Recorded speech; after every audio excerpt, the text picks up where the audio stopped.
morning. Breakfast time namin. So, galing ng church. Tapos na kami magmas. Ito ngayon ang nakalkal ko sa rep.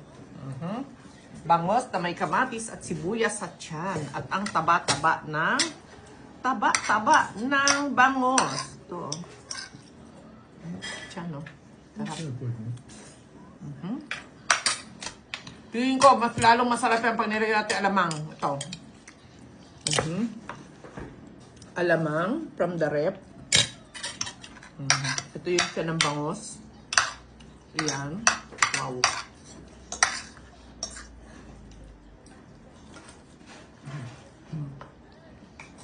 Malinamnam nga. Grabe. Sarap. Ito pasti yan ng bangus. Sarap. Taba.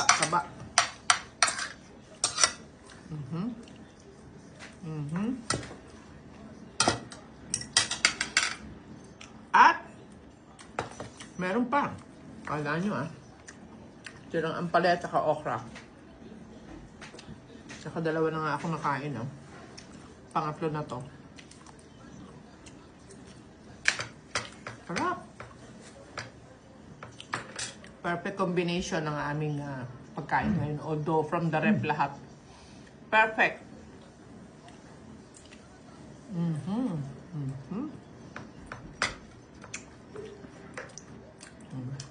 Alamang with ampalaya.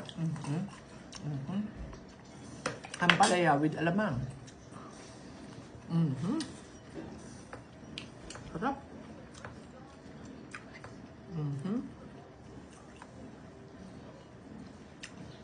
Try nyo, matamis. Sarap.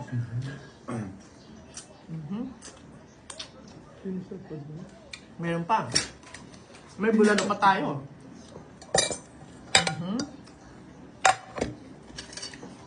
Tingnan natin. Angatin natin to.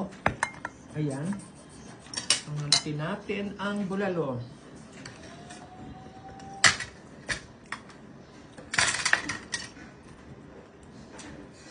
Wow. Litid yan muusok pa. Lambot, konting kagat lang.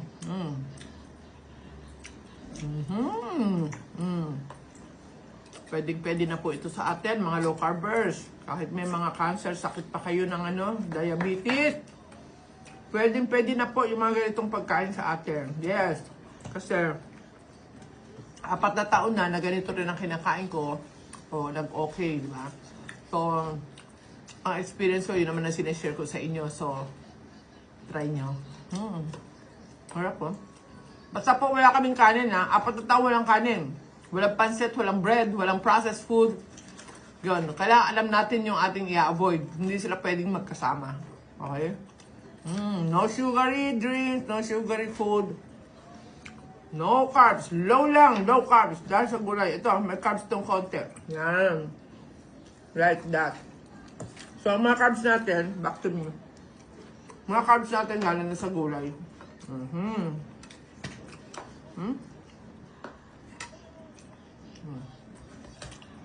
Para po. Litid.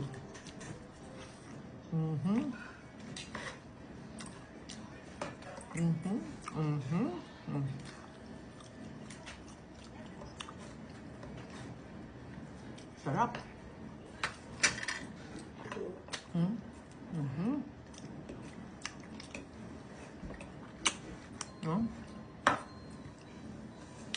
Sarap. Sobrang na-enjoy ang low carb talaga. Grabe. Pero back to bangus. Sarap. Ang sarap!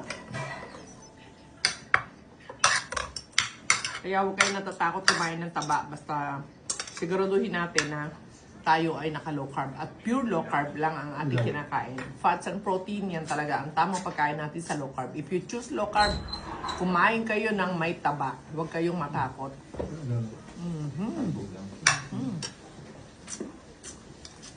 No rice? No rice, no rice, no rice. 3 months and Ano 3 months? 3 years and 12 months. Ang daming paututin, ah. 4 na taon din yung pag sinuman nyo. Ayun ba? Sobrang na-enjoy namin yung lifestyle na to. Yes. Kaya, ay nako. Seryosohin lang po natin, ha. Hindi pwede ng ng 1 week high carb kayo, 1 week maglo-low carb kayo, another week next week high carb na naman kayo. Nako, delikado po yan, tandaan nyo. Isang linggo kayo kakain ng mga pata, ng mga linggo, ng mga taba. Tapos, Correct. isang linggo na naman silang kakain ng kanin, ng mga pasta. Ay nako, huwag nyo pong gagawin yan. Sorry Ay nako. Delikado. Kapag inumpisahan nyo na pong kumain ng taba, dahil nag-decide na kayong mag-strict low carb, tuloy-tuloy na po yan, ha? Oo. So, lifestyle na natin to. Forever and ever. Amen na yun. Ano po? So, katulad namin, 4 na taon na. And do not ever, ever, ever cheat. Huwag po talaga. Mas delikado. Biglang mag-i-spike sugar nyo, mas delikado po. Ha? Okay po. Tapos, natatanggal na yung meds natin, di ba? Pagka okay na, nag-normal na lang ang lahat, pwedeng matanggal na ang ating mga meds. Tapos, biglang mag-cheat o kaya magbalik kayo high carb. Delikado po yan talaga. Delikado. Pag biglang nag-shoot up ang sugar niyo, biglang shoot up ang BP nyo, emergency ang tuloy nyo. Okay po? Kaya, kailangan mindful tayo doon. Okay? So, thank you. Stay strict at low carb. Gagaling ang may diabetes. Marireverse ang asukal. Ang asukalerang faktorya natin, magno-normal yan. Magno-normal. Basta po strict at low carb, ha? Okay, thank you. God bless.